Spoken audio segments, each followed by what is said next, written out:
Canada की immigration policy हमेशा से ही नेशनल स्ट्रैटेजी का एक क्रिटिकल एस्पेक्ट रही है, जो इकोनॉमिक ग्रोथ, कल्चरल डाइवर्सिटी और डेमोग्राफिक स्टेबिलिटी को प्रभावित करती है।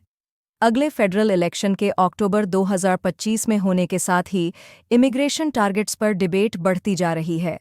हाल ही में इमिग्रेशन मिनिस्टर मार्क मिलर ने पोटेंशियल एडजस्टमेंट्स की ओर इशारा किया, जिससे कई लोग यह सोच रहे हैं कि क्या कनाडा नवंबर 2024 में अपने इमिग्रेशन टारगेट्स को कम करेगा।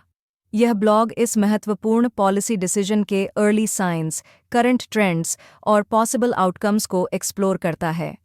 Early signs of immigration slowing down 2024 की पहली तिमाही के अनुसार टेम्परेरी रेजिडेंट्स ने कनाडा की टोटल पॉपुलेशन का लगभग 6.8% हिस्सा बना लिया था, स्टैटिस्टिक्स कनाडा के अनुसार। सरकार का लक्ष्य इस फिगर को 2027 तक 5% पर लाना है, जिसे आंशिक रूप से टेम्परेरी रेजिडेंट्स को परमानेंट रेजिडेंसी में ट्रांजिशन करके प्राप्त किया जाएगा, अधिक डोमेस्टिक राउंड्स ऑफ इन्विटेशंस के माध्यम से। 2024 के लिए सभी इमिग्रेशन कैटेगरीज में परमानेंट रेजिडेंट्स का टारगेट 485,000 सेट किया गया है। हालांकि जनवरी से मई 2024 तक केवल 170,525 परमानेंट रेजिडेंट्स कनाडा में उतरे।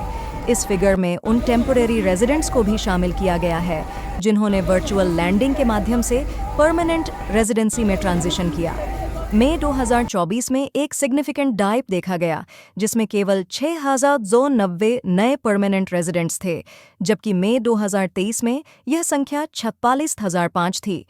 इस शार्प डिक्लाइन से यह संकेत मिलता है कि कनाडा अपने 2027 के इमिग्रेशन टारगेट्स को पूरा नहीं कर सकता है, जो पॉलिसी में पोटेंशियल शिफ्ट को दर्शाता है।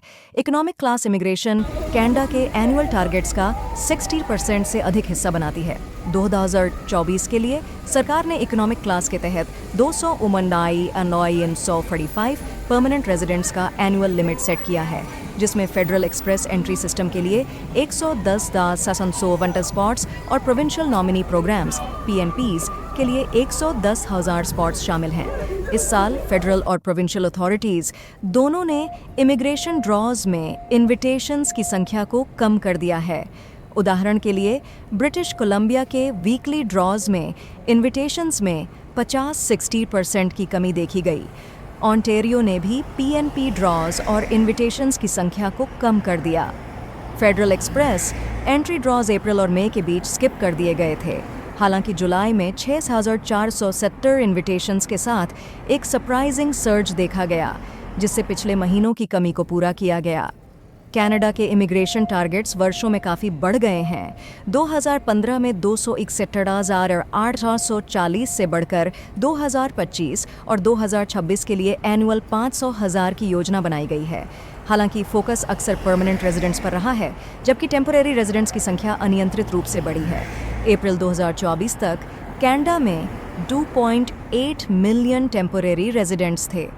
टेम्परेरी रेजिडेंट्स अक्सर स्टडी या वर्क परमिट्स के माध्यम से अपना स्टे एक्सटेंड करते हैं, कभी-कभी इलीगल प्रैक्टिसेस जैसे कि LMIA खरीदने में शामिल होते हैं। इस इन्फ्लक्स के कारण जॉब मार्केट में कंपटीशन बढ़ गई है, जिससे कैनेडियन सिटीजन्स और परमानेंट रेजिडेंट्स कभी-कभी रोजगार पाने में संघर्ष करते हैं। इन चैलेंजेस के बावजूद minister mark Miller temporary resident population के बढ़ते हुए मुद्दे का समाधान परमानेंट रेजिडेंसी में देखते हैं। परमानेंट रेजिडेंसी को बढ़ावा देकर सरकार जॉब मार्केट को स्टेबलाइज करना और यह सुनिश्चित करना चाहती है कि रेजिडेंट्स के पास इकोनॉमी में योगदान देने के लिए आवश्यक स्किल्स हों। आगामी फेडरल इलेक्शन कनाडा की इमिग्रेशन पॉलिसी को शेप करने में क्रूशल भूमिका निभाएगा। कंजर्वेटिव लीडर पियर पोलिएव्रे ने पहले ही संकेत दिया है कि उनकी गवर्नेंस में इमिग्रेशन टारगेट्स सिग्निफिकेंटली लोअर होंगे। इस बीच लिबरल गवर्नमेंट, जो वर्तमान में सत्ता में है, पब्लिक सेंटिमेंट को एड्रेस करने के लिए प्रेशर में है, जो रिड्यूस्ड इमिग्रेशन को फेवर करने की दिशा में शिफ्ट हो गया है। नवंबर में मिनिस्टर मार्क मिलर 2025 और उससे आगे के एनुअल इमिग्रेशन टारगेट्स की घोषणा करेंगे। बढ़ती पब्लिक कंसर्न और आगामी इलेक्शन को देखते हुए यह प्लॉजिबल है कि सरकार अगले 3 वर्षों के लिए परमानेंट और टेम्परेरी इमिग्रेशन लेवल्स में ग्रेजुअल रिडक्शन का प्रस्ताव कर सकती है।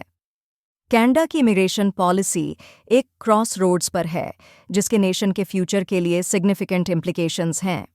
सरकार नवंबर 2024 में अपने नए टारगेट्स की घोषणा की तैयारी कर रही है। सभी की नज़रें इस पर होंगी कि यह इकोनॉमिक नीड्स, पब्लिक सेंटिमेंट और पॉलिटिकल प्रेशर्स को कैसे बैलेंस करता है।